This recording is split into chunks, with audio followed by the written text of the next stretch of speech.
I'm Danny Dyer. Playing hard men and acting tough has been my bread and butter. But now I've got a new role. I'm going to be tracking down some of the most feared men in the country on both sides of the law. I'm going to find out what makes them tick, how they got their fearsome reputations, and why they're considered some of Britain's deadliest men.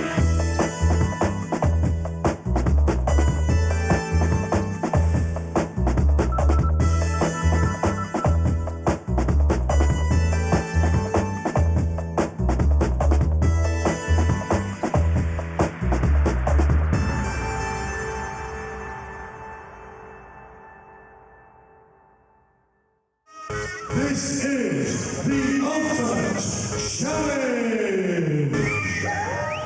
I know I've done a few naughty things in my life, but I'm not sure I deserve to be sent to Coventry. Literally. And not only that, I'm here to meet a guy with a fearsome reputation, a fighter who's feared on the deadly cage fighting circuit. Let's hear it for Barrington! Patterson!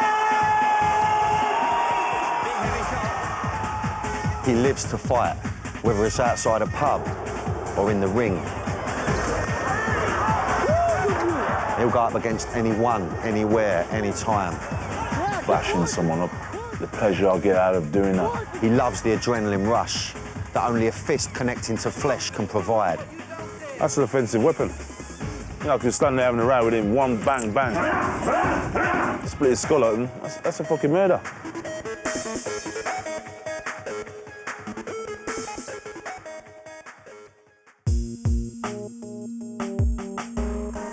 I'm in the Midlands on my way to meet a vicious cage fighter. His name is Barrington Patterson, also known as Baz.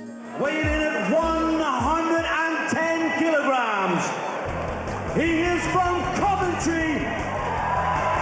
Let's hear it for Barrington Patterson!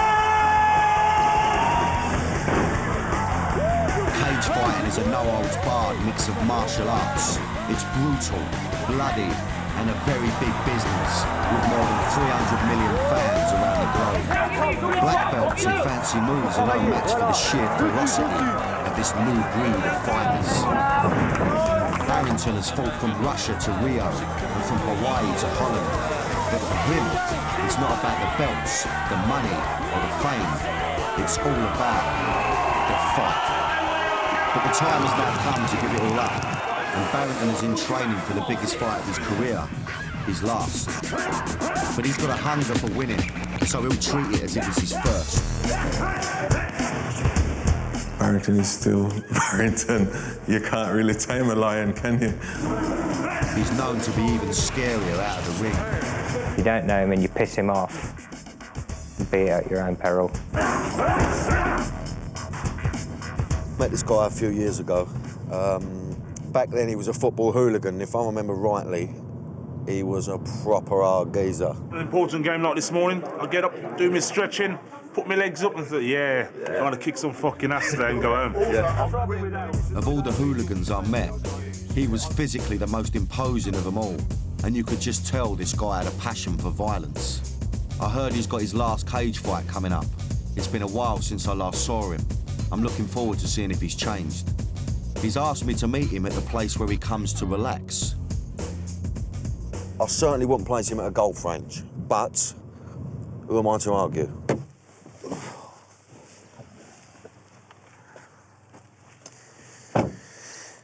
It's nice, isn't it? Nice and quaint. There he is, look at the size of him, look, monster. Baz, my old son. Oh, me old China. It's been a while, mate, isn't it? Oh, sweet, mate, you're right. Good to see you, mate. Yeah, you're looking really well, mate. Didn't expect to see you on a golf range, smashing balls, you know what I mean? It's just a bit of time for relaxing before I have the big one, you know? Yeah? So you've been behaving yourself? That's a naughty word. Me behaving myself. Barrington learnt all he knows from fighting on the streets as part of Birmingham City's notorious hooligan gang, the Zulu Warriors. That's in my blood, man. I'm a blues fan. I'll always be a Birmingham City fan. No one will ever take that away from me. I'm a Zulu and that's it, man.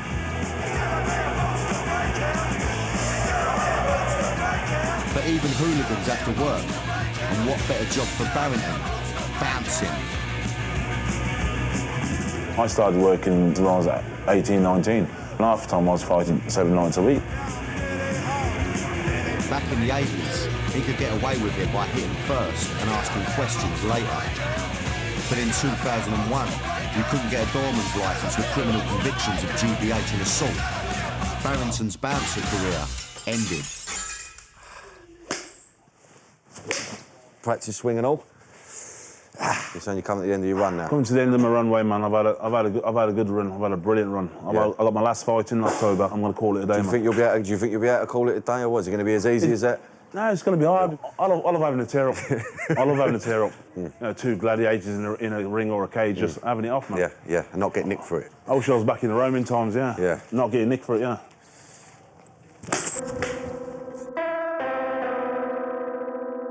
Fighting for Barrington started out as a form of defence as a youngster. It then turned into an extreme form of escapism as a teenager. Is it simply to escape the pressures and mishaps that life's thrown at him? And what happens once he gives it all up? How else does he get his kicks? If violence was a drug, Barrington would be an addict. And I don't want to be there when he's going cold turkey. Sorry, mate. I've been sent to Coventry to spend some time with cage fighter Barrington Patterson. We met up at the most unlikely of places and still managed to take a few hits. This intimidating character was training hard for the final cage fight of his career.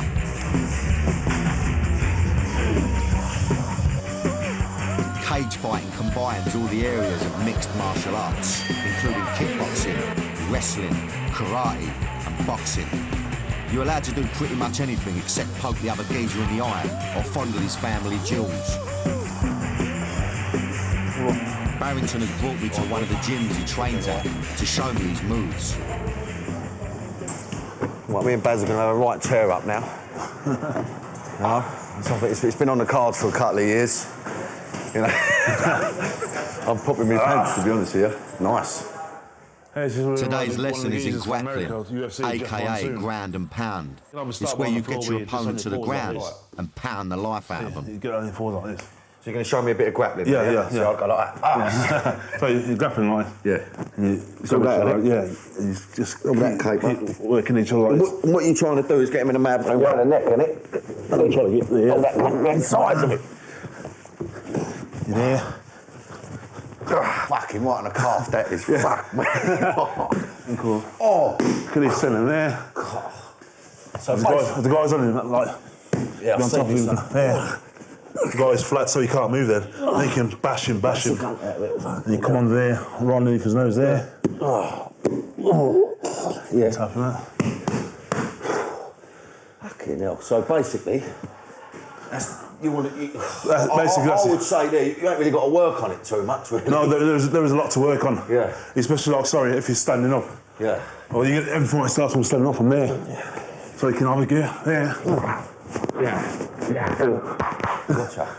Yeah, I see what you're saying. Then do I from there. Why do you prefer doing this than boxing? I mean, boxing is too restricted. You want to do more? I've got a disability in the eye. Okay. No, I'll just ask you about how did that happen to you? Why? It happened when I was about 7 years. I had an argument with my sister, and she threw a can at me. A can? Blinded me in the eye. Went like that, I can't remember if it was full of drink, but she threw it at me and it caught me in the eye. How old was you? About 7 years old. Yeah. Yeah. So I got no pupil in this eye. Okay. No. Okay. Yeah. So of course. I couldn't get a licence to box. Is that not a disability with this as well, though? I mean, It doesn't stop me. Well, you know, if they gave me a licence to box, I'm sure I'd put. I'm sure I'd do a good job at it as well, but can't get a licence to box. And that's okay. I can get a licence to cage fight, I can get a licence to kickbox. You know, look at my disability like I said I've got. And I've already been knocked out once, and I've been all over the world fighting. The more I get to know about Baz, the more I admire him. I can't believe he fought in over 20 professional fights, and all with just one eye.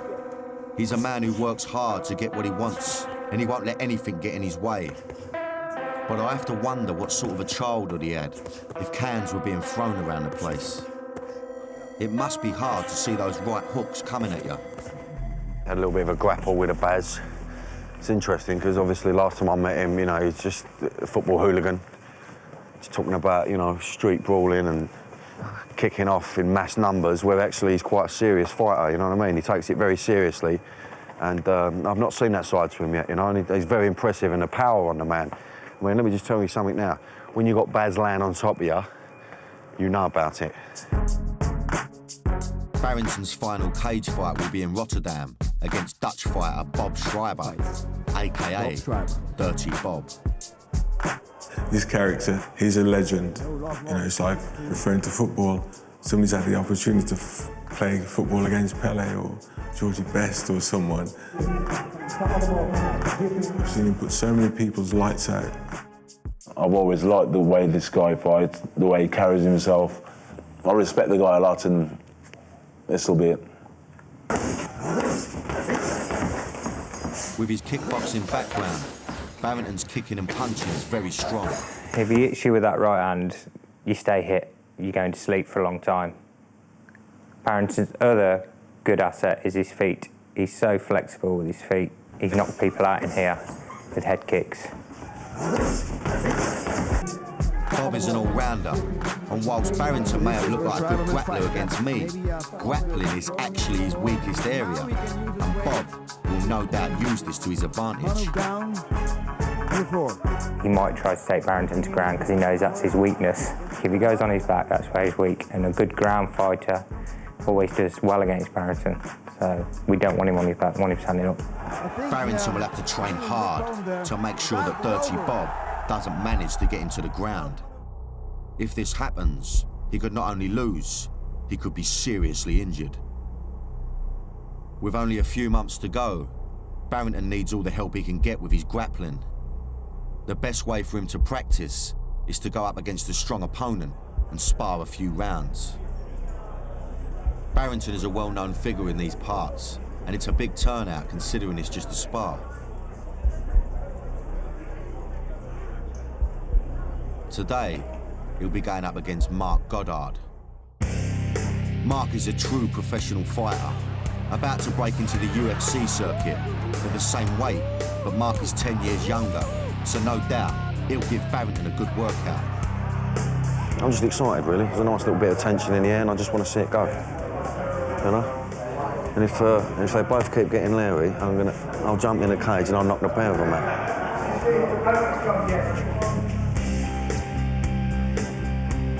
His girlfriend Lucy has come along to watch with her daughter Mia and Barrington's son, Kai.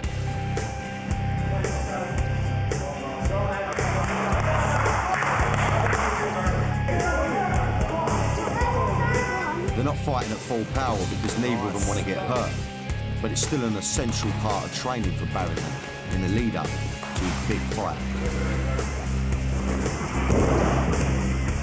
Grappling is one of Mark's specialities, so he's the perfect sparring partner for Barrington. Go on, Baz.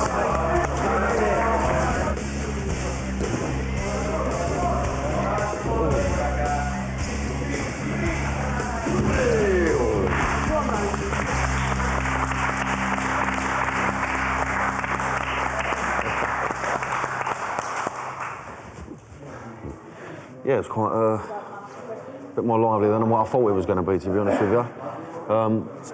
You know, he's got his retirement fight coming up, so he couldn't, you know, he didn't want to go full throttle, but you just get a sense. Just imagine that man running towards you, you know what I mean? It's, you know, it's powerful stuff, you know. I mean, how does it make you feel watching your man, though, in a ring, top off, being a right, you know, being a warrior? Does it do it for you or what? Do it for me. It must do, mustn't it? Does it for me, babe, I've got to tell you that now. How did you like it? Don't it scare you, watching that? It does scare you a little bit, yeah? Yeah? You don't want to see him get hurt, do you? But that was all right, that, though, wasn't it? Because it was a bit like play fighting, wasn't it? Yeah? How's it feel, you know? He's a beautiful kid, but how's it feel having a little it's here? nice. I want him to be a fighter as well. Oh, you do, yeah? Yeah, I'd love him to be a fighter. Oh, you'd agree with that? He's too good. He's too good. He's too good looking, isn't he? As you can see, he's too good looking for that. He's got a good bow about him. He's got a good hairdo about him as well. But you quite like having him there, just watching you and all that sort of stuff. Yeah. I mean, he fights every day. Yeah. He goes in my bag, puts my gloves on. Yeah. And he bashes me, and I'll bash him back as well. So yeah. I'll sneak the little 1 or 2 hard ones in. Chopping the boy up early doors. Yeah. The kids have clearly picked up some tips, but I think Kai's got a bit more work to do staying on his feet.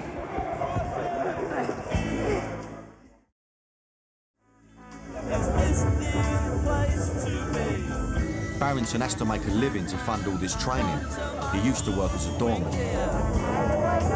In 2001, new laws came in, and with his criminal convictions for assault, he can't get a licence. So he now oversees a team of 50 men who run over 20 of Coventry's toughest doors. I'm a consultant in my mate's security company called Jab UK. My job is to go and check on the door and make sure they're on time, they're dressed properly, and any issues, any problems, I'll try and sort them out for my doorman. So I know a lot of people anyway, so it keeps a lot of pressure off my doorman. With a population of 300,000, over 7,500 violent crimes are reported in Coventry every year. Most of these are alcohol-related offences. It's Barrington's job to oversee sorting out the dodgy doors that no one else will touch. He's going to give me a rare insight into the dark and dangerous world of being a Coventry doorman. For most people, their job's 9 till 5, but for Barrington, it's 8 till 4 a.m, where he runs some of Coventry's most dangerous clubs. So how does it work overnight then? I mean, what you running back and forth or what? Most times just doing this, running backwards and forwards to and from Leamington to Coventry all the time. I mean, do people start on you? Do you get people that try and get Larry around you? Only when they're fucking pissed. I was going to say, because I'm not being funny, have you got any sense, right? And why is anyone going to start giving it to you? Do you know what I mean? You see, like around most arseholes in Coventry, everyone wants to make a name for themselves. Yeah, but listen, coming up to you ain't going to make a name for yourself. All you're going to do is you're going to mug yourself off. And what you're getting at, out the motor to 30 geezers or what? You know what I mean? Sometimes you are. That's why I play golf as well, you see. What do you mean? What? That's why I play golf. Just to de-stress yourself? Nah, keep my club in the back. OK, gotcha. A few minutes into our tour, and Barrington spots some trouble. Me and the TV crew is a sure way of attracting all the nutters. That's a legend. Sure. Hello, darling. How you doing? Pleasure. See you later. I've got to be honest with you. I've only been down here 5 minutes and already it's kicking off left, right and centre. It's about 10 o'clock already. It's that mad mentality in the town. Nutty birds everywhere. I feel a bit digi. Even though I've got Barrington around me, I feel a little bit digi. Let's jump back in the motor lively. Tell me about some of the trouble that you've had around this sort of When I first started back working here in 1988, 89, one of my mates, who was a doorman, he got stabbed to death just outside here. I was there the night when a guy got shot. That's the place there where I got attacked myself by a geezer with a knife. Really? Yeah. As a doorman, I would say it's a tough job in the fact that you're almost a sitting duck in the fact that if you throw somebody out, yeah, they know exactly where you're going to be, don't they? Oh, yeah, definitely. So, I'm sure you get a lot of threats. Like, for instance, in there one night, this guy was arguing with his girlfriend. I pulled him off and he swung a punch from me. I banged him, knocked him out. Standing there 5 minutes later, he drove a car through the door. He drove a car through the door. Man to the pavement, the car comes straight through the door.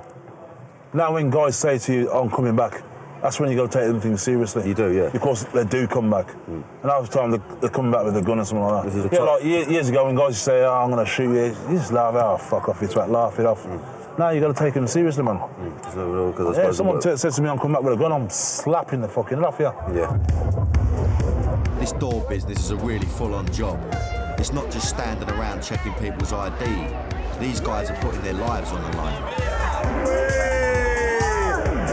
This is Sponge Street, a stretch of road so dangerous that even 2 of the chip shops need security.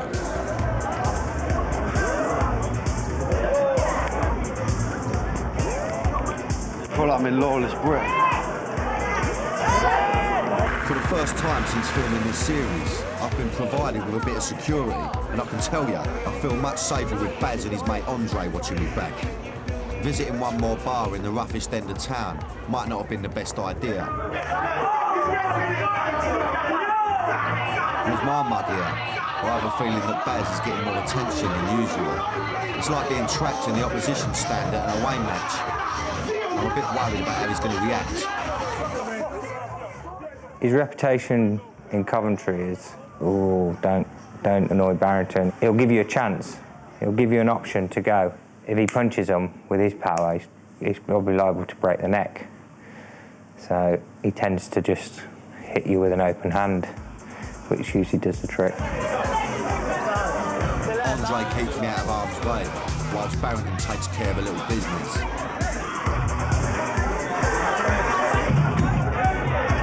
He calls in one of his doormen to do the dirty work.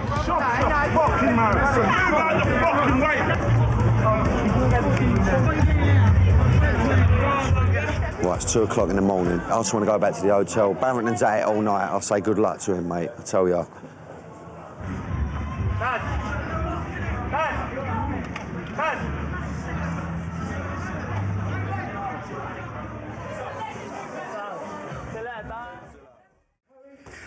Barrington Patterson is a cage fighter. Triple right hand. Let's go. Who's on a strict training regime leading up to his last ever fight. He spends hours every day running, grappling, kickboxing, doing weights, working on every aspect of his fight to get in the best possible shape. He stays focused during training by avoiding alcohol, eating well, and getting lots of sleep. Well, as much as he can when he's not supervising the doors.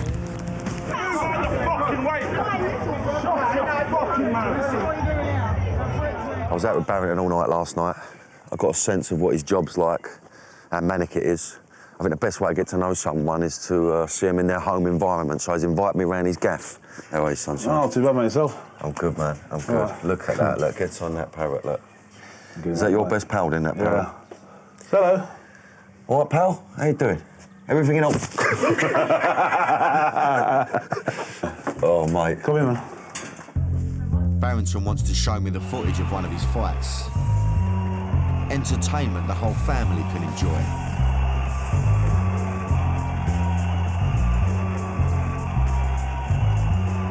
What's that feeling there, though, Baz? It's built up. It's just unbelievable, man. You know what I mean? It's just unbelievable. You just want to get in there and get it on. Barrington tends to be aggressive right from the start. No eyeballing, nothing. You're just going to get straight on with it, mate. Barrington just so strong. Oh. A few minutes in, Barrington starts to look in trouble, but it's not because of a punch. Had old deep heat all over his body. So when I got in close to him, he's rubbing my face on his chest, and my eyes started burning me. Really? Which is illegal to have deep heat on your bloody body. Is that why you picked him up and threw him? So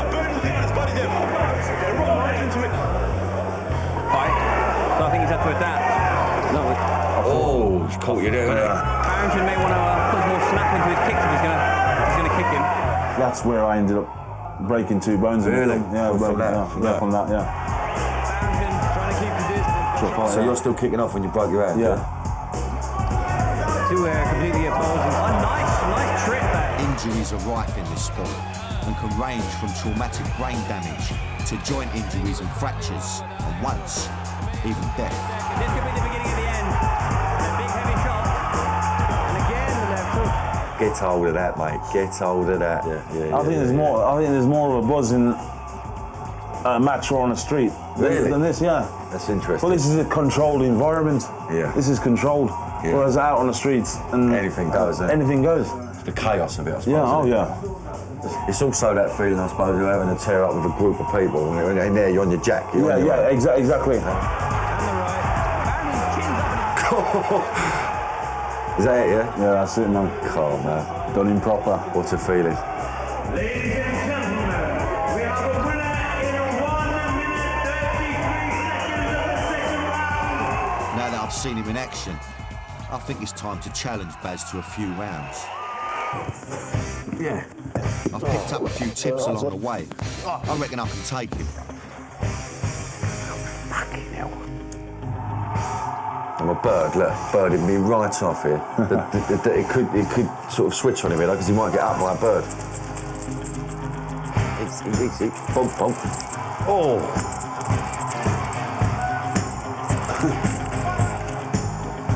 Am I winning, Kai? No, he's going over. He's been tumbled by a bird. He's gone over as a treacle and all. I can't believe you come to my house and beat me in my own fucking house. I know. It's the only time I'll be knocking your daddy out, don't you worry about that. Go on, show you around Come in, upstairs. son, show me upstairs. See you later, my old son, we'll have a bond up later, me and you. My little gaff. Barrington has 4 daughters to 3 different women, but his youngest child and only son, Kai, is the apple of his eye. Blue bedroom, I see. Yeah. Is it nice to finally have a boy in? Yeah, I've always wanted a boy. I've got 4 girls now and my boy, so Yeah. I'm happy with that, man. I finally got a boy. Yeah. No, it's nice, isn't it? I'd like to have a boy I myself. love all my kids, but my boy's different. Yeah, it's your boy, it's your little soldier, isn't it? He's a good kid as well, isn't he? But you have to wonder what his relationship is like with his daughters. He's the oldest with you, though. I mean, obviously, you've not seen her since she was 6 months. Yeah, I haven't seen her since about 6 months old, but like I said, I'm not that hard to find, man. You know what I mean? Are you intrigued, though? You must be intrigued. I am, especially when I'm in Birmingham quite often, and I'm thinking someone walks past, I think that could be my daughter, I don't know, but I'm just getting on with my life, man. You know what I mean? I'm not that hard to find. Barrington's own father wasn't around when he was growing up.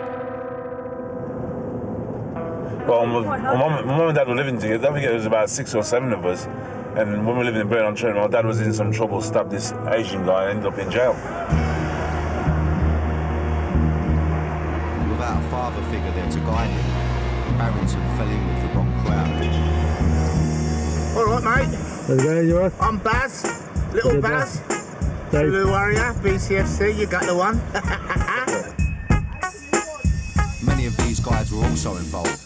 The Zulu Warriors, Birmingham City's notorious football hooligan gang.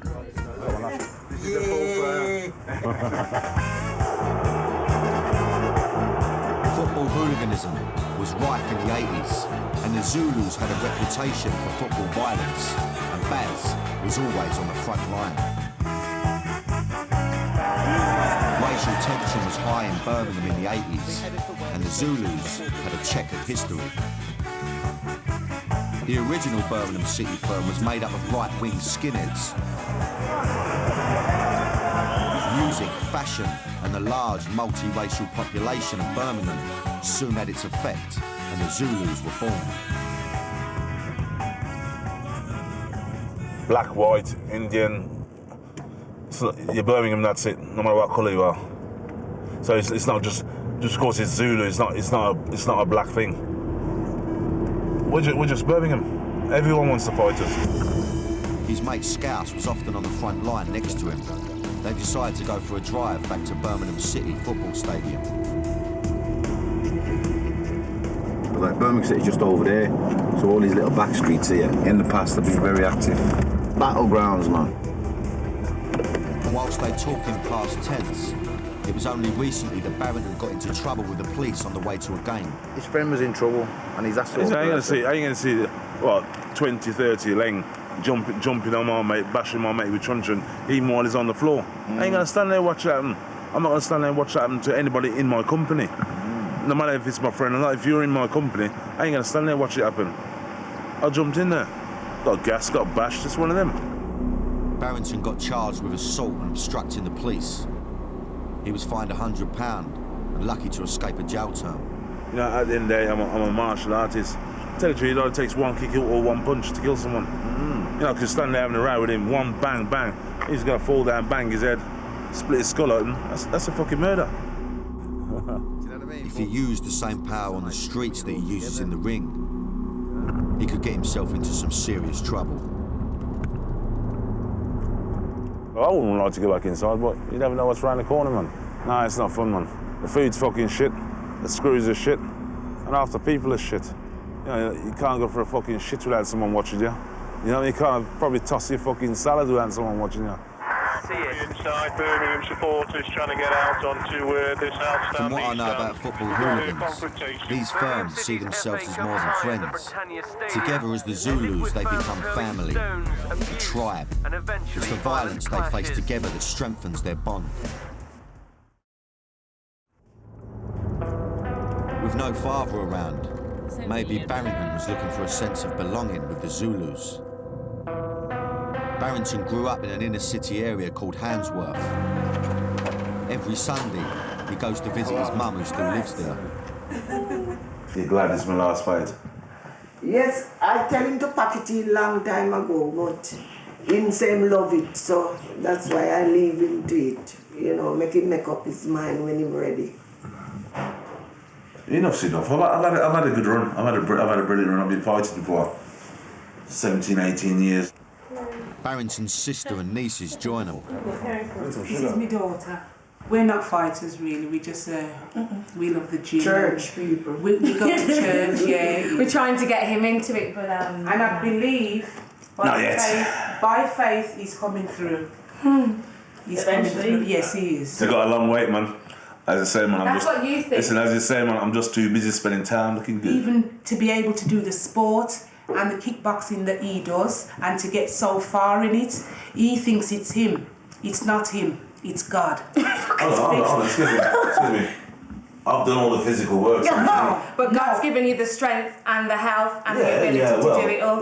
So that's it. It's all God. I've done the most important part of it. He's given me the strength to get in the ring and fight, but I'm the one who's actually getting into the ring fighting and coming away with a couple of bruises. You're contradicting yourself.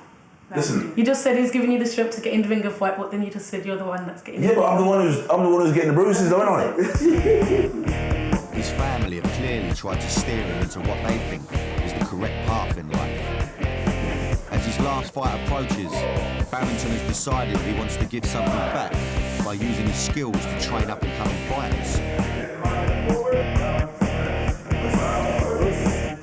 I do a lot of teaching. I help a lot in my kickboxing club, and I have a lot of one-to-one personal lessons myself. What I do, you know, like winning, and it's nice going to like our tournaments, whatever, crowd tournaments, and helping the kids out, and it makes me feel a lot better. I feel nice and proud, knowing that I've helped that person to get that trophy to show his mum and dad, and it's nice to get another Barrington, another up-and-coming guy, doing the things that I used to do. Tonight is going to be a big night at the Coventry Skydome. Ladies and gentlemen, this is the Ultimate Challenge! Fighters come from all over Europe to fight here.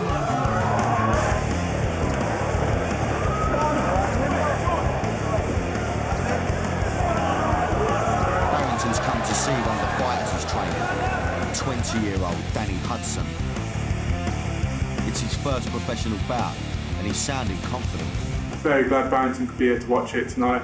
I'm planning to go out there and knock the guy out, you know, do what Barrington's taught me quite well.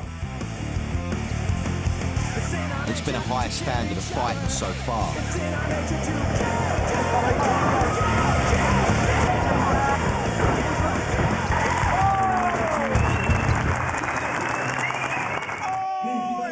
And now, it's Danny's turn to take to the cage. This is Danny in the cage. Watch it for Danny Hudson!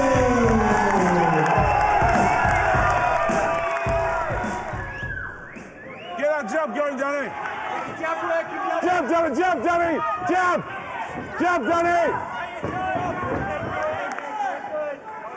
It soon becomes clear that Danny's outclassed. Danny! Come on, Danny!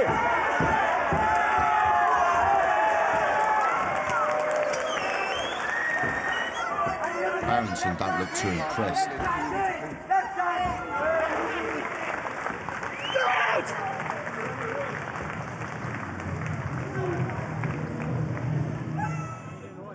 Where's Danny? Just over there. Oh, I've got to give him a piece of my fucking mind. Yeah, well, yeah, I'll tell you what. That was fucking pathetic.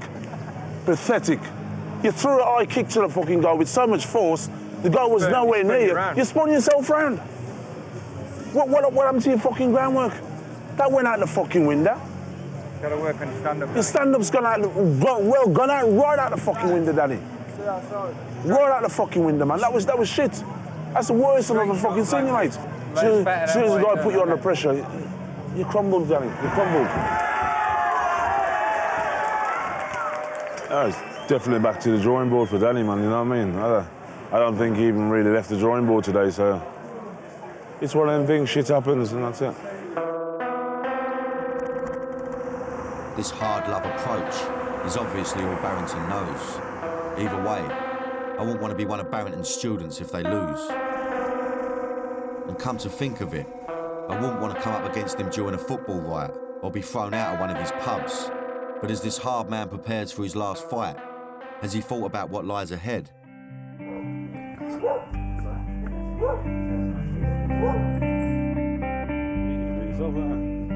As Barrington watches his son play, his love for him is obvious.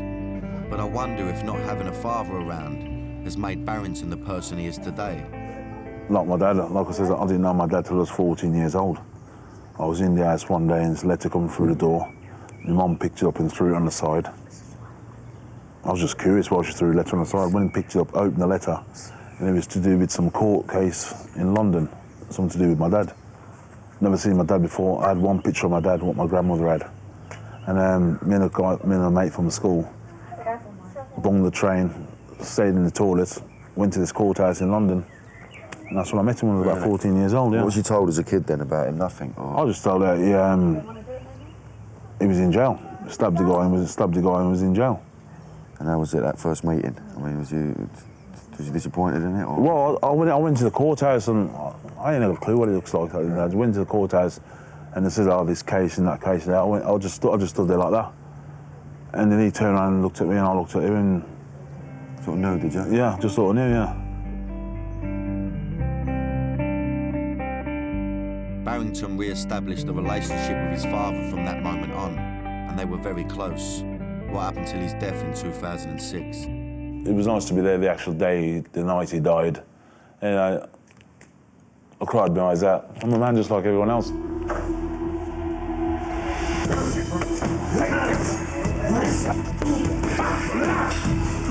With the memory of his dad driving him on, Barrington must now focus on the biggest challenge of his life. He's training like a madman for the last fight of his career.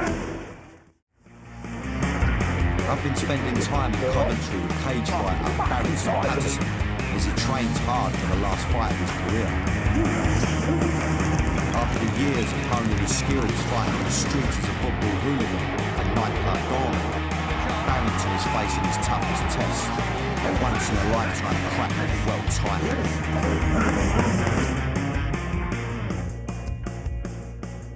How you feeling about going back to Holland? You can't wait to get out of here. This is the guy I'm fighting next in Holland. Is it? Yeah, that's Bob the Terrible Scriber. Proper dirty fighter and everything. Is he? Yeah. Have you fought him before? No, I haven't fought him before. One of my idols. Really? Yeah. But he's coming out of retirement to fight me. Most stereotypical hard men are all talk and no action. But this bloke definitely follows through with his threats. He won't let anything stand in the way of getting what he wants.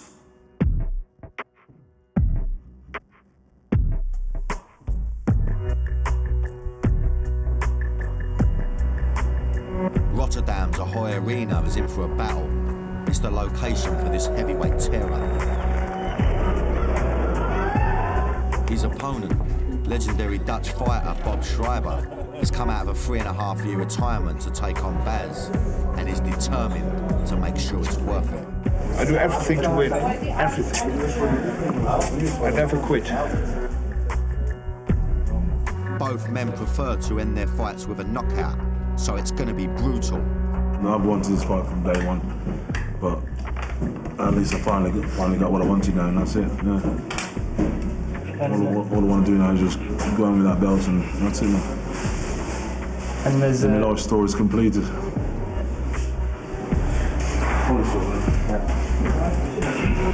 contest will be fought over 2 5-minute rounds, with the winner crowned King of the Ring. With the tension mounting, Baz enters the arena for his final battle.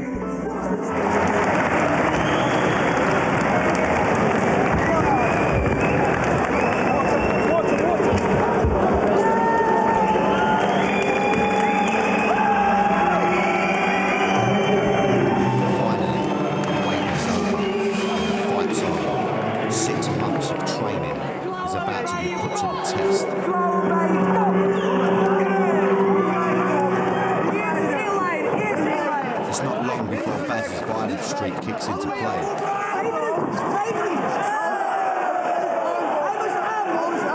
This is looking like a mismatch.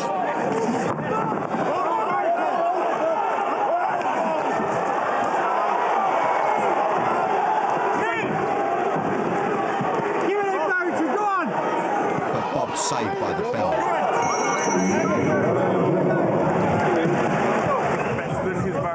Come on, listen. You can take him. You could have won it in that round, but don't worry. He's tired, Barrington. Barrington, he's tired.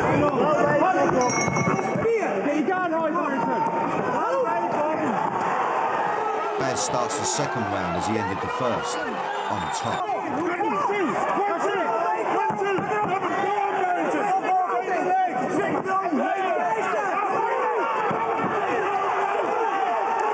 But Bob fights back, landing some heavy blows. It looks like Baz may have blown his chance.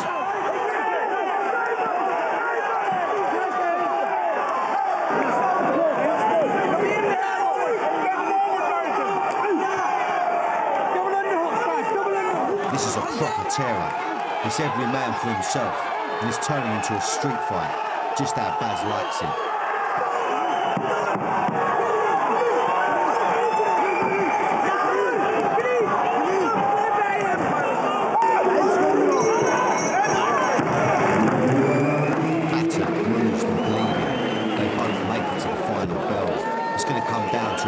Decision, and it's on Bob's home turf. I'm not sure Baz has done enough.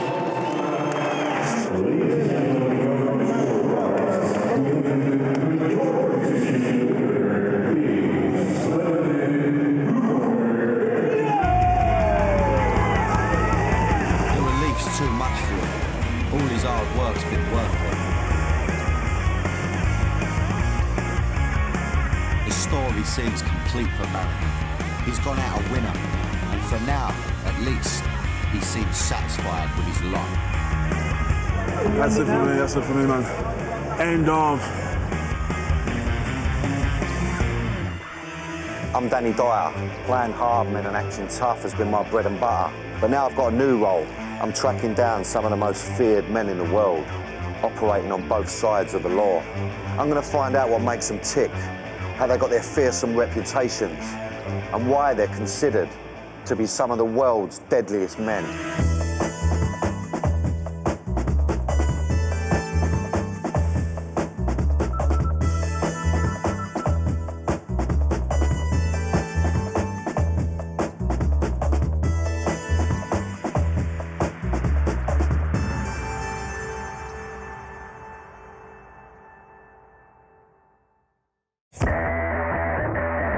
I've spent time with some dodgy geezers so far, but now I'm waiting to meet a man who's risked his life to keep villains like them banged up.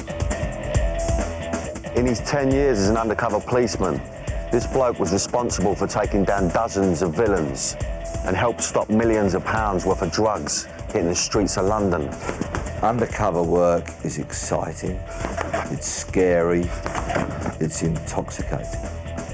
He was one of Scotland Yard's finest, and he went deeper undercover than any other detective before him. He's in danger. Move him, move his family, move them quickly. With each job he took and each role he played, he risked not only his life, but his sanity. The price that you pay for a bad performance could be your life. But how long can you spend living a double life before it takes control of you? This guy was able to lurk in the shadows while he threw the spotlight onto the bad guys. He's agreed to speak openly about the secretive role of being an undercover cop. His name is Peter Bleksley, but he's known as Blex. Cautioning drunks and arresting shoplifters as your average bobby on the streets of London can be pretty scary. But going undercover, getting up close and personal with the bad guys, and then double-crossing them, that's just downright deadly. Blex joined the police force for one very good reason. It wasn't to help little old ladies across the street, it was to get the bad guys off them. I put hundreds of people away for thousands of years. He's had petrol bombs and bricks thrown at him. He's been shot at and even stabbed in the neck. Peter Bleksley excelled as a detective and went on to become one of the founding members of Scotland Yard's elite undercover force, SO10. He didn't look like your kind of clean-cut image of a traditional detective or a traditional policeman. Using the skills he honed from being an undercover cop, today Blex continues to put his life on the line working as a private eye. Peter's still putting his own life at risk, but he enjoys it. You know, he knows what he's doing. When he's not doing that, he works as a consultant on films and cop dramas. All the best scripts come from people who've really lived their lives, because you can't make it up.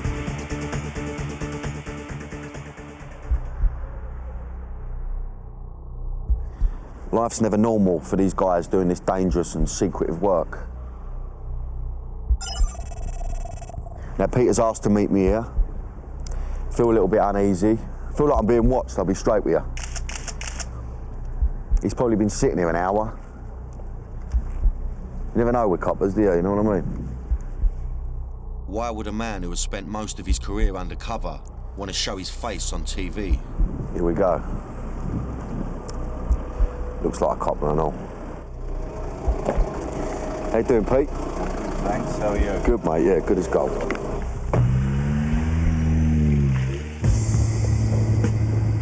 There's something really intense about this guy. Usually I like to get to know someone before I delve too deep, but Blex don't mess about. He starts off telling me about one of his dead informants. He was such a prolific informant. I mean, he'd grass up his granny if there was a few quid in it. He grassed up so many people that in the end, he was asking for it, you know what I mean? And when it happened, it came as no surprise to me personally. Squealer, snitch, grass, whatever you want to call them. Informants are a necessary evil in the battle against crime, and undercover cops can't work without them. It was Blex's job to keep him sweet and get information out of them. For his safety, he'd meet him in public places. So this is the pub we used to meet then, is it? Yeah, we had many meetings in there, you know, discussing who he was going to grass up next and how we were going to get him nicked. I mean, how would you go about recruiting an informant? I mean, how would the process work? Well, a lot of them are volunteers. I mean, and many of them find themselves getting nicked. And I think, well, the best way to get a vastly reduced sentence is to roll over and become a grass. The information given would often lead to Blex going undercover to try and catch big-time drug dealers in action. But sometimes that meant having to break the law himself. So where do you draw the line? Well, when you're working undercover, there's no rule book. You know, a lot of the time you've got to make it up as you go along. And you've got to do whatever is necessary to keep your cover. Yes, I had a spliff. Yeah, I took a line of Charlie occasionally when I was with the bad guys. But only because if I hadn't, it would have been a deal breaker. Sounds like an okay job to me. But I'm not sure how you can be a copper and a villain at the same time. He had to appear to be as ruthless as the criminals he was double-crossing, but it's a dangerous game that only the fearless dare enter.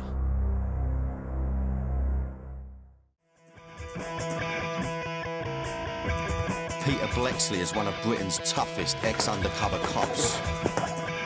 He did what he did for the adrenaline, for the high, the addictive buzz that only putting your life on the line could provide. Throughout his undercover career, he took on many different disguises to help him get into character. I always had quite a wide and varied wardrobe just to suit whatever role I was playing. I've kind of kept this leather jacket for sentimental reasons.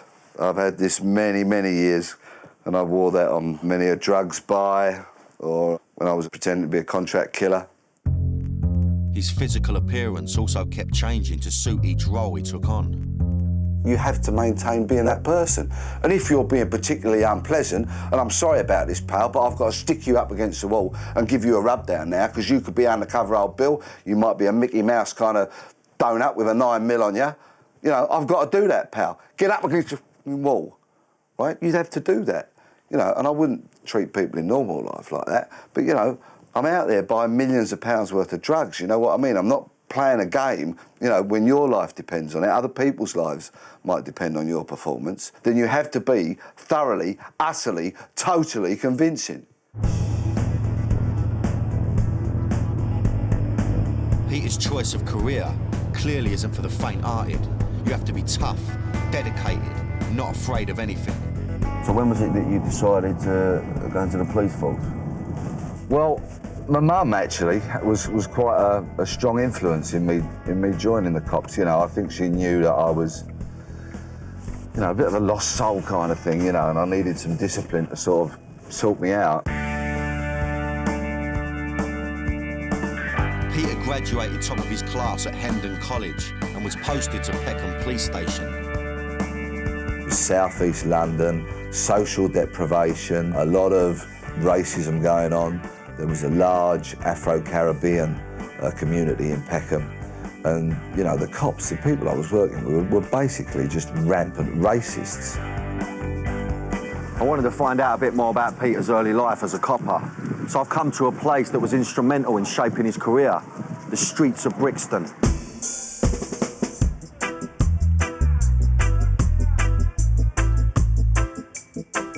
In April 1981, Brixton was an area that had deep social and economic problems, high unemployment, high crime and poor housing.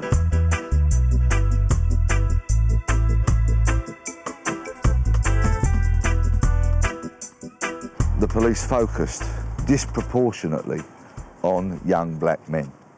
And in Brixton, the police launched Operation Swamp. And basically what they did was got every policeman they could muster onto the streets of Brixton with the instructions to stop and search young black men. Now this caused a huge amount of resentment because young black guys couldn't walk the streets without being stopped, searched, harassed, and quite often fitted up for crimes that they hadn't committed.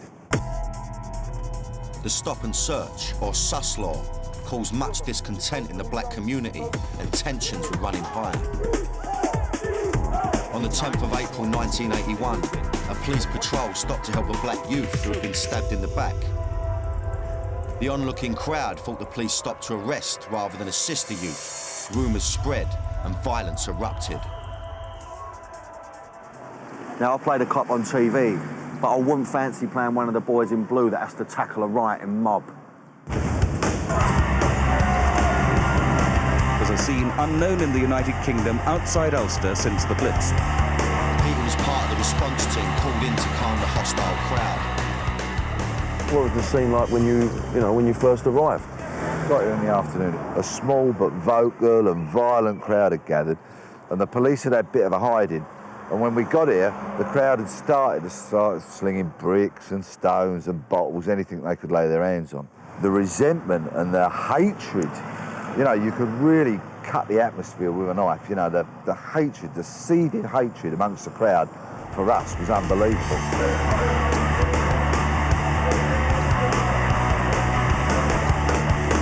We had some shields, so we cowered behind them to start with, but they turned out to be pretty... Well, there wasn't enough for us, and there wasn't enough shields, you know. The police were not only outnumbered, they were also unprepared for the amount of artillery that would be used against them.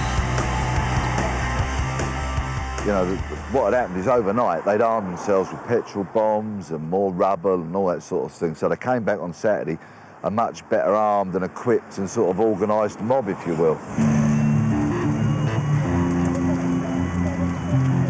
So there was more police injured than rioters, yeah? Oh yeah, I mean, we as the police got an almighty hiding, really, if the truth be known. You know, there was a lot of very bad injuries to the cops, But you know, it had been coming. You know. Yeah. So would you say it was a deserved hiding, really? Well, yeah. You know, we kind of asked for it. You know, if you go onto the streets and you harass a section of the population till they feel they're forced into a corner and they've got nowhere to go and their voice can't be heard, then how are they going to express themselves? They're going to take to the streets and they're going to riot.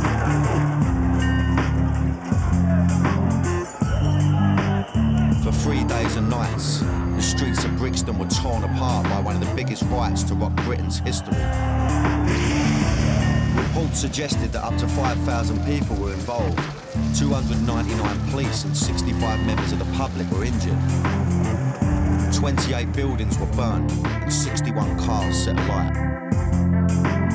Peter was lucky to escape without any physical injury, but the riots did leave some psychological impact. I decided that this wasn't the policing that I wanted to do, to go to war with the local population. That wasn't my idea of policing. Yeah. So I just decided that's it. I'd had enough of uniform. You know, I didn't want to wear that cloth, which was symbolic of the hatred that there was towards the police. It was a major turning point in his life, and today, nearly 30 years on, Peter wants to set the record straight. Rioter Alex Wheatle went on the straight and narrow after the riots and is now a successful author. His award-winning novel, East of Acre Lane, was inspired by the Brixton riots. I remember throwing all kinds of missiles along with whoever was around me at the time, and you guys having to go into people's front porches and gardens to try and get dustbin lids to protect yourselves. I saw the police running away, the helmets falling off and all that kind of thing. At times during that weekend, I was scared, very scared. Our training was wholly inadequate. The equipment was wholly inadequate. You know, we had flimsy helmets, you know, that didn't offer a lot of protection, and I was scared. How were you feeling? Exhilarated. Right. Exhilarated to actually see the police retreat. I mean, we've never seen that. Right. Taking a step backwards. I mean, we cheered every step that you retreated. It was incredible to see that. One very contentious issue that still causes debate amongst the police and rioters alike is the actual cause of the riots. Was you aware of the rumours sweeping the whole of Brixton that night? Well, the police had actually killed somebody? Yes, yeah. You was aware? Yeah, and what we got told was that when the stabbed victim was lying on the road, that a cop knelt on his back and put his knee over the wound. His knee, to stop the bleeding? To stem the bleeding. That's what. Okay. That was what we were getting told. But then, of course, that was getting misinterpreted, that the cops were like, you know, pinning him down and were responsible in some way for what happened to him. Each side has their own version of events, but there were some moments of clarity amongst the chaos on that day. For the first time since I came to Brixton in 1977, I saw beyond the uniform. Right. I saw a real person, real fear, and I was thinking, well, maybe he's got a mother, maybe he's got a sister, maybe he's got a brother. I can only speak for myself, but, you know, for any of the fit-ups, the beatings, you know, and all that kind of stuff, look back, and it's not too late to offer an apology, so I'm kind of, you know, I'm kind of, to anybody that was a victim, you know, of that at the time, you know. Allegations of racism within the Metropolitan Police continue to this very day. Peter is clearly a man with a conscience, and this was one role he didn't enjoy playing.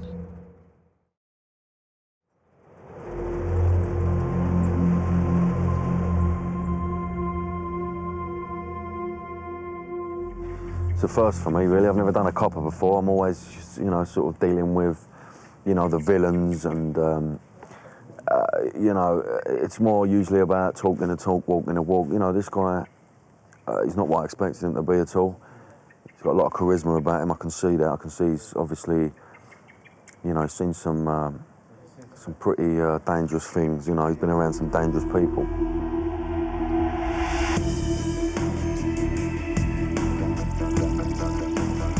A year after the Brixton riots, Blex became a plainclothes detective and eventually made it onto Scotland Yard's drug squad.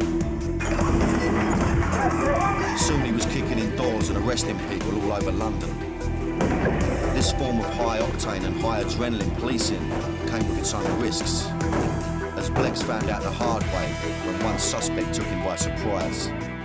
And the door's flown open and he's seen me, you know, at his door, and I've shouted police, and with that he's just gone voomf and stabbed me in the neck. Well, fortunately I got hold of his wrist, which has got the knife in it.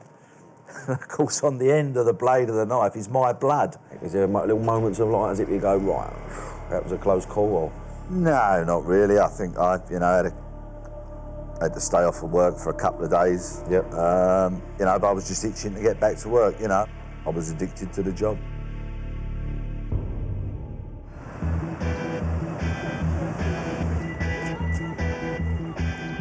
Life as a detective suited Blex. He was always dangerous, and whilst he was out of uniform, he wasn't far from the front line.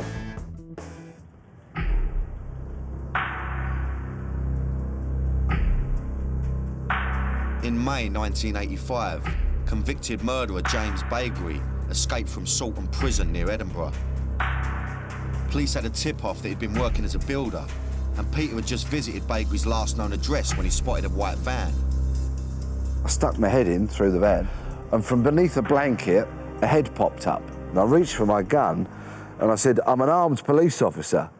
And with that, Bakery just put his hands to the side and pulled up a sawn-off double-barreled shotgun. By this time, I'm in the van, he's set up, and the shotgun was literally a matter of inches from my face. His police training kicked in. He kept his cool and ran out of the line of fire as fast as he could. He maintained cover and waited for backup. Negotiators set up a telephone link with Bakery in an attempt to get him to surrender. He'd been on the run for over a year, and he didn't want to go back to prison. But as marksmen continued their long wait, there's been no sign of movement from the vehicle since yesterday. After 44 hours, with no end in sight, police had no choice but to fire a couple of CS gas canisters into the van in an attempt to lure him out. 21 seconds after those gas canisters were fired, Bakery shot himself.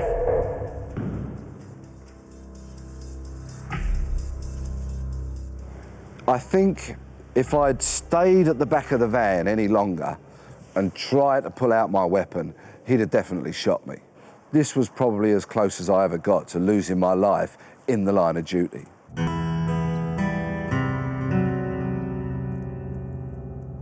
I can't believe he remained so calm with a shotgun pointed in his face. The more I get to know Blex, the more I respect him. He's a proper hard man, and he doesn't scare easily.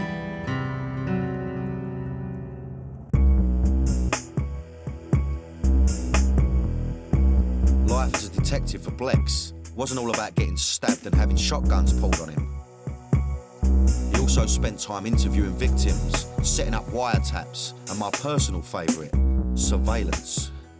Tell me a little bit about surveillance, Pete. Obviously, that was a very important part of your job, so, just tell me a little bit about how that would work. Yeah, well, in the police, surveillance was very important because surveillance teams would watch me when I was working undercover. They'd be there to cover my back. And how do you manage to sort of blend into any environment? It's about everything you do, how you speak, how you act. And you've got to be able to you've got to be very flexible, you've got to be adaptable, you've got to be resourceful, you've got to think on your feet. Blex was very skilled at making himself invisible, a powerful weapon in this game. To give me an idea of how surveillance works, we're going to follow a member of our crew. Here we go, there she is. She's into the vehicle. And the vehicle's off, down Rowton Road. So all units hold back, and she's done a right. I have eyeball. Hold back all units. Is this the right distance, is it? I mean, obviously, it's quite close, I would have thought. Well, yeah, unfortunately here, I'm a little bit exposed because I haven't got any other traffic for cover. How many sort of motors would you have then? I mean, 3 motors? Would that be enough to swap over? Would that be enough to Yeah, to not give the game away, would it? We used to have teams of anything up to 17 of us. Yep. Okay. So 17, God. Yeah, so you know. That's a proper bit of surveillance out, isn't it? So now, just quite naturally, you see, we're in a very sort of unhurried manner. You see where the adrenaline comes from, man. What a job, you know what I mean? Keeps you on your toes, doesn't it? Yeah. Okay, so she's out of the vehicle. Right, let's go. Nice and natural. Don't draw attention to yourself. She's letting herself in with a key. Obvious where she lives now, so you don't have to look over there, do you, so much? Well, Just she keep might walking. not be living there, she might be visiting there. Okay. You know, although she's got a key and let herself in, you know, assumption is the death of all investigations. And there you see she's opening her curtains up there. Not job of a voyeur, I love it. Yeah. You know what I mean? Yeah. I mean, you know, on the off chance you could strip off now. I mean, what are you going to do? You going to look away or what? I mean, I'd have a good pipe. Well, you know, you're there to gather intelligence for your client, That's aren't you? right. You know? And if that means she's got to take, you know, take a few bits off, then you've got to get that information back, I would have thought. Peter Bleksley was an undercover cop up against some of the deadliest gangsters and drug pushers in the UK. He bent the rules, but he got results. Crossing the line meant risking his life to keep his cover. The job is extremely dangerous. When you're dealing with serious criminals, you're dealing with serious amounts of money, you're dealing with drugs, you're dealing with firearms, you're dealing with organised crime. Without any shadow of a doubt, their lives are at risk. Hard drugs like heroin and crack became easily available in Britain in the 80s. It was Bleksley's job to get the drugs off the streets, and sometimes this meant using undercover tactics. By 1987, Scotland Yard realised that it needed a full-time undercover unit.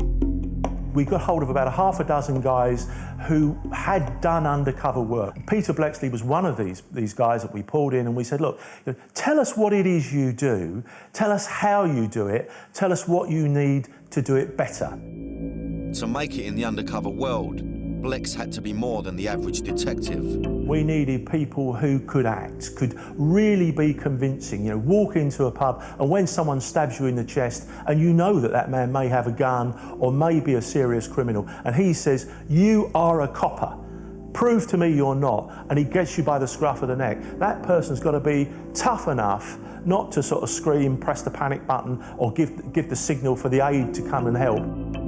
During his 10 years as an undercover cop, Blex took on a variety of roles and busted many drug deals. Lying was my game, and I was very good at it. I was convincing. People didn't take me as a cop. You know, they thought I was a legitimate criminal. Every week, you know, major, considerable drug dealers were getting busted with large quantities of drugs. And that was because I was given a free rein. And so we rewrote the rule book.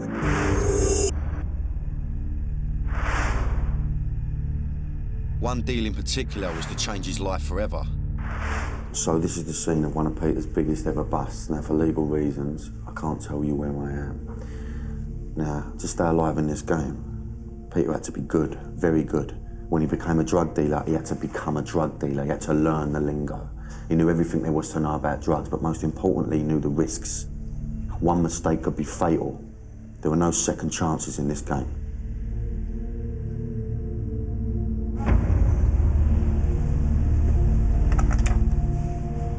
It had taken months of careful planning, a tip-off from an informant and the combined efforts of Scotland Yard, Customs, the DEA and the Royal Ulster Constabulary. Lovely. Same feel to it or what? Well, the decor's changed. It was Blex against not only the IRA, but also the mafia. It may sound like something out of a movie, but this was the real deal, and Blex's life was on the line. This is the first time he's been back in this room since the bust. What made this deal more scarier than any others that you'd done? We had 2 firearms teams briefed and hidden in this hotel in case they did turn up with guns. The volume of the drugs as well, you know, made it what you'd call a big job. You know, it was 15 kilos of heroin, and this is 1992. How much that worth on the streets? Well, in those days, the street value was about £4 million. How'd you go about testing it? What just weighing it? I mean, would you cook it up? What? No, well, I weighed it on the scales, and then what I did was I made a small hole in each parcel, took a small proportion of the heroin out, and then laid that on a piece of silver foil. And then I just burnt the heroin. So, like you would if you were about to smoke it, I knew immediately what it smelt like, what it looked like, and, you know, I knew whether it was a proper bit of gear the minute I burnt it, because you just have a quick, you know. So it could have been a test for you, as if it could have been a moody bit of gear, and if they think if you are Old Bill, you ain't going to have a clue, are you? Do you know what I mean? But obviously you knew your game. Now, obviously you got to be careful about it, you know, getting any fumes, you know, because, I mean, that's your worst nightmare, isn't it? Exactly. Well, I mean, it took me about 4 hours to test all those 30 parcels, and by the end of it, I had a rotten headache. You know, I wasn't high or anything like that, I just had a bit of a headache, which I guess was probably a combination of the, you know, the pressure I was feeling. Stress, mate, yeah, and perhaps, you know, the gear. The deal was done. Blex gave the signal and his team sprang into action. He was arrested alongside the dealer so he wouldn't arouse suspicion. That buzz you got when you're leaving the bad guys with their drugs and their guns and they're all nicked, and you know they're staring at a lot of bird, you've convinced these career criminals that you're a career criminal. Yeah, you've pulled it off, and these ain't stupid people, are they? You know Not at all. When Blex performed well, he was convincing the bad guys to hand over not only their drugs, but their freedom. And the only way to do that was to deliver the performance of a lifetime. I think I'm starting to get an idea of this business now. Peter wants to give me a unique insight into what it's like to be an undercover copper. You know, like the pressure of a real deal going down. So I'm going to be playing the role what he would usually play. So he's going to be the dealer, I'm going to be the undercover copper. I've got to get a bit of gear from him, basically. This is my game, I'm quite confident with myself. I should be able to pull this off. Let's crack on, I'm going to change my clobber, go in as a hoodie, I think. Bit of subtext. What's my subtext? What's my motivation?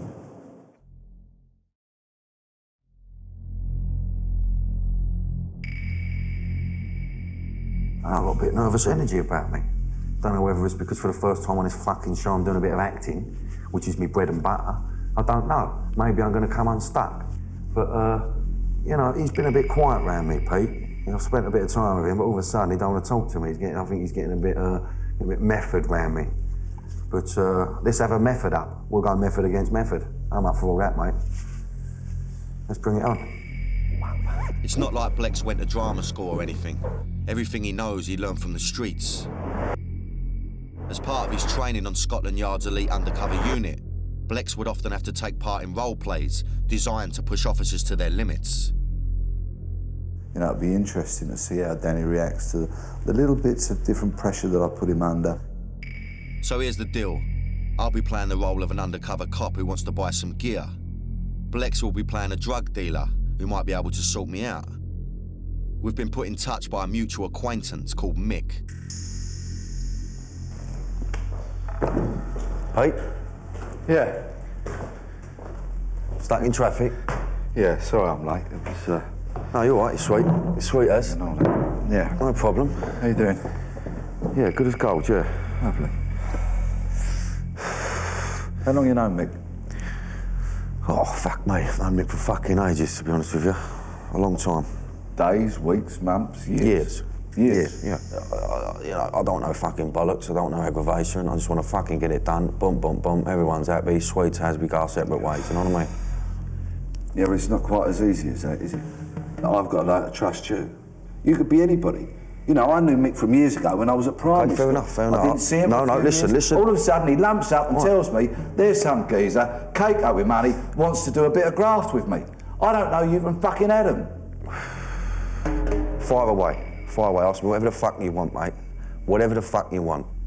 Take your clothes off. Get me arsehole out, yeah? Yeah. Why should I fucking take my club off, mate? You could be Old Bill and you could be wearing a wire. Fucking hell. You want me to fucking strip off, do you? Well, I'll tell you what, bollocks, I ain't fucking stripping off for you, mate. Not in a million fucking years. You must think I'm some sort of... Really? I think you're some sort of undercover Old Bill. That's what I think. Yeah? Because if you won't take your kit off when there's nobody else here, so that I at least can have the peace of mind that you're not wearing a wire and you're not dirty, filthy, stinking undercover Old Bill who have been put into me before, then I'm out the door. Listen, this is the bollocks I don't want. I don't want all this fucking bollocks. I understand what you're saying, but for fuck's sake, you want me to stand there, start bollock fucking naked? It's a simple thing. Okay, right, okay. Small thing. Small thing to you, yeah? Fucking big thing to me, but I'll tell you fucking something now, right? I fucking will strip off, all right? I'll get me fucking bollocks out. Is that what you want to fucking see? Yeah? Is that what you fucking want? I'll fucking do it, yeah, boom. What do you want? Fuck me, yeah, look, boom. What more do you want from me, mate? For fuck's sake, you know what I mean? Fuck me. I don't need this bollocks, to be honest with you. And your top, please. And me top, yeah? Yeah, look. Thank you. Turn round. Great. Sweet now, yeah? Yeah. See me bollocks, everything's in order. I have got some brown. Okay? Mm-hmm. Do you have the capability to handle what I've got? Of course I have, otherwise I won't be sitting here, mate. What sort of size parcel are you looking at? Well, I'll be looking at least a few key. Well, how about if we start with a half? Ideally, I'd want a bit more than that, but I understand where you're coming from. I understand, you know what I mean? Yeah. Walk before we run. I think we ought to have another meet, okay? And perhaps get off on a better footing than what we did. Yeah. Pete? Yeah? Sweet as. Okay. Thank you. All right. Look after yourself. You mind there you go, sunshine. Yeah. See you later. I'll be in touch, all right? See you later. Ta-da. Bye.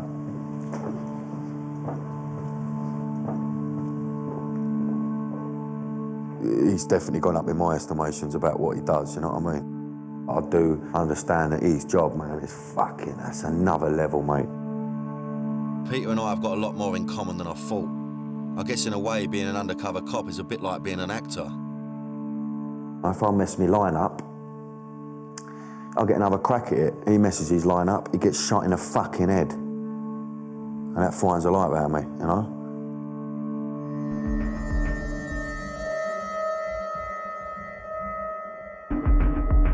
The biggest bust of Bleksley's career took place at a secret London hotel. Everything had gone to plan. The drugs were off the streets and the bad guys were behind bars where they belonged. A highly confidential report on the success of the mission was written, and soon, Bleksley's worst nightmare would become reality. His cover was blown. This report got stolen from an unmarked police car. And in this report, it quite clearly states my full name in bold capitals. D.C. Bleksley. Oh, yeah. Brackets Peter. So that's all they need, isn't it, really, your name? Well, if that had been stolen to order, or if it had got into the hands of the people that wanted, you know, I've got a very unusual surname. You know, it wouldn't have been too difficult to find me. But you see, what really, really pissed me off was that in undercover policing, you have a number allocated to you, okay? That's your number. And in all reports, in all paperwork, you never get referred to by your real name. Just your number. So the author of this report decided to ignore all those instructions and put my real name in it, which is bad enough. Then he goes and has the report stolen from a car while he goes shopping one day. I mean, talk about compromise my security. By doing his job so successfully, Blex had become a threat to a vast criminal enterprise, and a price was placed on his head. The bad guys had the power and the money to get their revenge, and they would do whatever they had to get it. He was immediately moved to a secure location for his own safety. I remember it all coming on top very quickly. The risk assessment was, you know, he's blown, he's in danger, move him, move his family, move them quickly. Blex took me to the safe house where he spent 2 of his darkest years. He hasn't returned to the house since he left it nearly 10 years ago. They look like nice little gaffs, to be fair, do you know what I mean? They've got a witness protection program filled to them, I don't know why. Yeah. But I mean, obviously inside it's just a, you know, it's a different story. There was a very clear threat against me that they wanted to kill this Peter, who they'd worked out was an undercover policeman. You know, and these were very well-connected criminals. You know, they were linked to the provisional IRA. You know, they were backed by them and funded by them, and you know, they were capable of carrying out their threats. So what sort of strain did that put on your relationship? I mean, it must have been a nightmare. a lot of strain, you know. I didn't handle it very well, you know. I drank too much, smoked too much. I turned into a monster, really, if the truth be known. Yeah? Yeah, yeah. The pressures of not only working, but living undercover can prove too much for even the most hardened of undercover cops. In the end, I had a breakdown, you know, and was quite seriously ill. So I left there and, you know, went to hospital, basically. Peter managed to hide his illness from his peers, his boss, and even his girlfriend. He was, after all, a professional liar. The doctor who I was under said, look, if you ever want to get well again, you've got to stop being all these different people. You know, you've got to be Peter Bleksley again.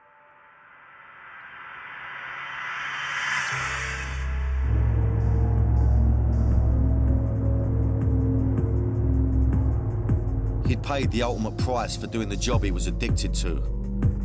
After playing so many different characters for so long, he lost track of who he was.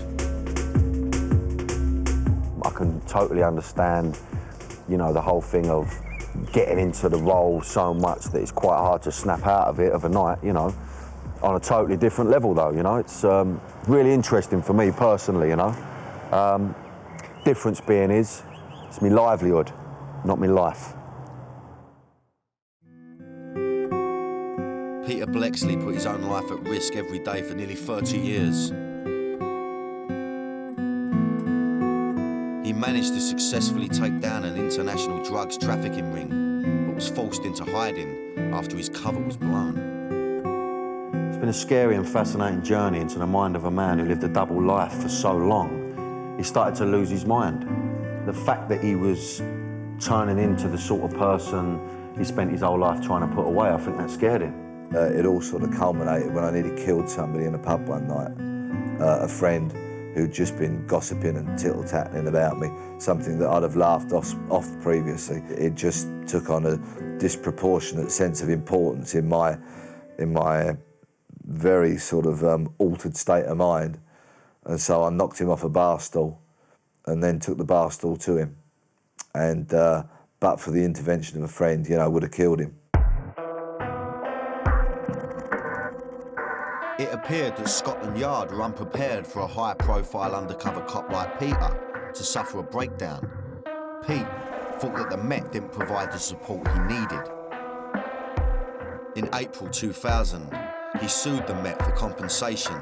They never accepted responsibility, but offered an out-of-court settlement of 10 grand. His belief that the police force he had dedicated his life to had neglected him in his time of need made his recovery more difficult. Peter eventually got his life back on track and now works as a private eye with Jacqueline Davis, who he knows from his early days in the police. I had a major surveillance job come in and I thought of Pete and I really needed his skills. Peter is a good operative because he's lived the life, you know, he's walked the walk and he's talked the talk. After everything Peter's been through and the hardship he's faced, he continues to work in such a dangerous field. I've worked on blackmails and kidnap and all kinds of stuff. I guess there's still a part of me that working in the private sector still likes that thrill of the chase, of being unseen, of doing the job well. When Peter isn't sticking his neck on the line for someone else, he earns a good wedge from consulting on cop dramas like Murphy's Law. I would say the whole genesis of the new Murphy's Law and the reason why it has gone on to be very successful was down to, you know, Blex coming on board. Elements of the character James Nesbitt plays are based on Blex's life undercover. We were very respectful of the fact that actually Blex had lived the life. You know, we took it very seriously. Maybe seeing his life experiences put onto our TV screens is one way for Peter to get the recognition he duly deserves. The threat on Peter's life is still very real, and as our time together draws to an end, I find out why he wanted to make this film. You know, I was responsible for putting a lot of people away for a lot of time, but, you know, my betrayal of anybody was professional. And if anybody wanted to put themselves to the trouble of coming after me now, you know, they'd be very foolish because all they'd be doing is getting themselves another big prison sentence wrapped around them, you know.